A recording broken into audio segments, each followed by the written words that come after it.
C. Shane Gillis walked into the Kevin Hart roast as one of the biggest rising stars in comedy. He walked out of it grouped with the most hated man in the room. Not because of what he said, not because he bombed, but because of who he decided to spend the last few years of his life standing next to. One night, one roast, one association that he cannot shake no matter how many times he tries to quietly distance himself from it. And the worst part, he did this to himself, every single step of the way. Usually on Sunday nights, you just burn a cross on someone's lawn. And tonight you get to roast a whole black guy. To understand why this roast moment hit the way it did, you have to first understand what Shane Gillis actually is and what he has been building over the past several years. Because the version of Shane that most casual viewers of the Kevin Hart roast saw that night was not the version that his actual fan base knows. Shane Gillis is genuinely funny. That is not a controversial take, it is just a fact. The man has real comedic instincts, real timing, real material. He came up through the Philadelphia comedy scene, put in years of actual club work, got SNL fired before he even hosted his first episode when old clips surfaced of him using a slur, and then proceeded to come back from that moment in a way that most comedians could never pull off. He built a... I love the fact that you white boy comics want to say all the words that black comics get canceled for saying. Now, I know it's some in that motherfucking teleprompter, but I'm glad that Shane, your motherfucking stop that wigger. Cause had you said anything that sound bigger, trigger, you wouldn't have made it out of motherfucking Inglewood alive. Tony and Shane both live in Texas where abortion is illegal, but on the upside, if you see one of them doing comedy, there's a pretty good chance your uterus will start dry heaving on its own. Now let's talk about Tony Hinchcliffe, because you cannot understand what happened to Shane without fully understanding what Tony is and what he represents to the broader comedy world. Tony Hinchcliffe is the host of Kill Tony, a long-running podcast and live show that basically functions as an open mic with celebrity guests. He built a following by being edgy, being relentless, and by aligning himself very closely with Joe Rogan. He moved to Austin when Rogan moved to Austin. He built his life and his brand in that ecosystem, and within that ecosystem, he has a reputation. Not a great one. Comedians largely do not respect him. Not in the way they respect Shane, not in the way they respect even other comics who do edgy material. The issue with Tony is not that he does dark jokes. The issue is that many of the people who have worked with him, observed him, or been around him long enough have come away with the impression that the darkness is not just a comedic tool. It feels like it might actually be where he lives. There is a difference between a comedian who explores uncomfortable territory because they are trying to say something real and a comedian who goes for the cheap shock because it is... Kill Tony! Please, someone can kill Tony. Everybody thinks Tony's gay too. Stop it. Stop the gay stuff with Tony. Tony's not gay. Tony is not gay. Tony just likes sucking dick. It's a big difference. I mean, look at that smile on Tony. That's proof that Joe Rogan likes a snack or two job. The Kevin Hart roast was supposed to be about Kevin Hart. That is typically how these things go. The person being roasted gets dunked on, they laugh it off, everyone celebrates, credits roll. What actually happened was something different. The roast became, almost by accident, the roast of Tony Hinchcliffe, and Shane Gillis got caught in the blast radius. Comedian after comedian came up to that stage and found ways to connect Tony's name to the worst possible associations. His relationship with Joe Rogan, his role in the broader podcast bro sphere that spent the months before the 2024 election functioning as something very close to a political operation. The idea that these guys, Rogan, Tony, the whole Austin orbit helped create the cultural conditions for Trump's re-election, and were now standing on a Netflix stage acting like it was just comedy. The jokes were vicious. But what made them land so hard is that they were not really jokes. They were observations dressed up as jokes. The best roast material always works that way. You say something brutal and the reason the crowd laughs is because somewhere in the back of their mind they are thinking, well, that is actually kind of true. And that is what made Shane's night so uncomfortable, because Shane was not Tony. But Shane was standing right next to Tony, literally and figuratively.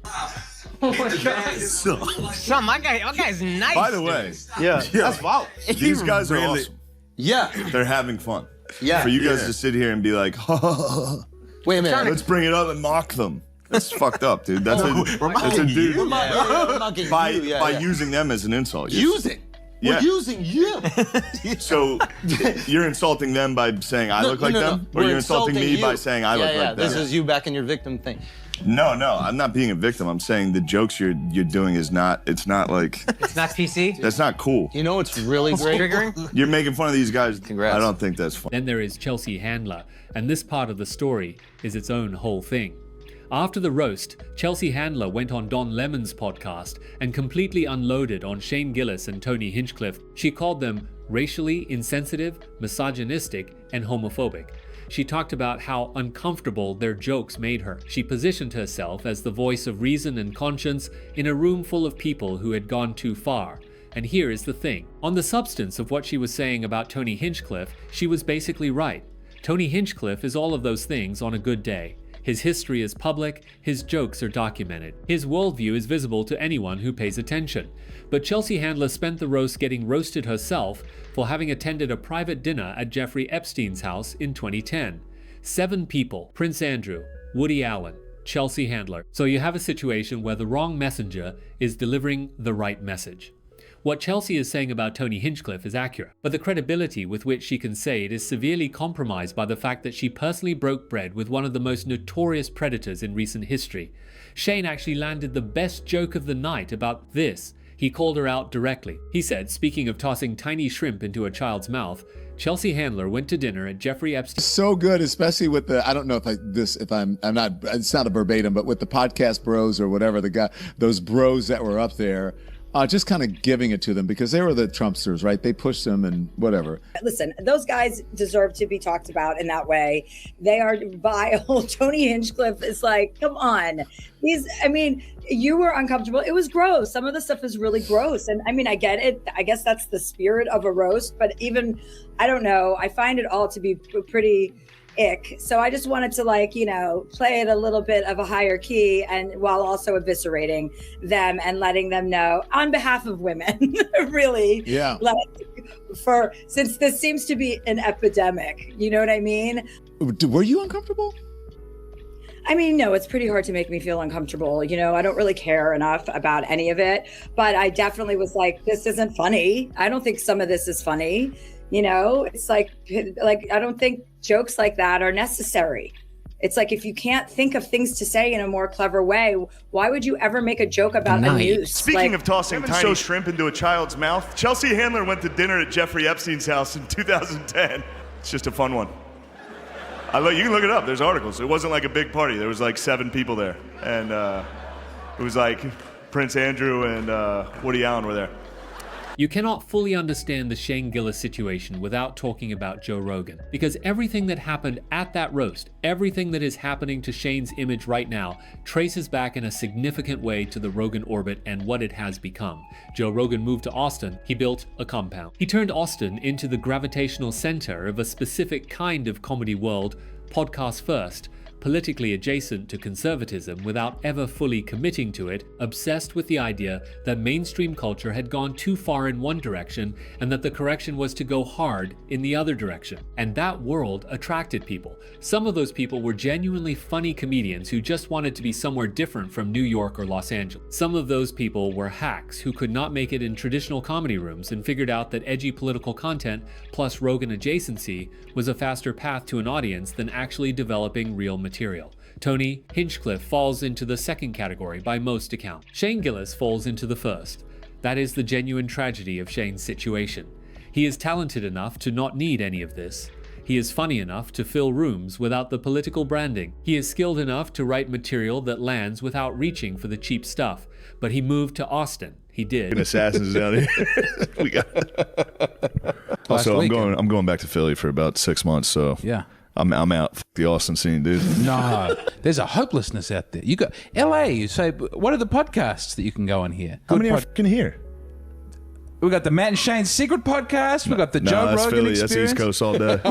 So, what is the answer here? What does Shane Gillis actually do with this situation? The analysis is pretty simple, even if the execution is not. Shane Gillis needs to make a clean break from the Tony Hinchcliffe ecosystem. Not a subtle break, not a fence-riding break, a clean one.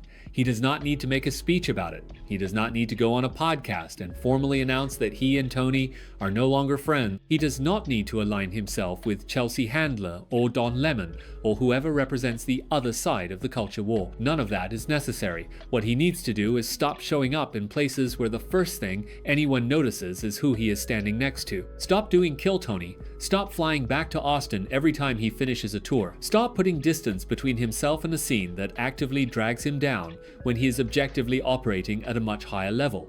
Because here is the honest reality. Tony Hinchcliffe needs Shane Gillis far more than Shane Gillis needs Tony Hinchcliffe.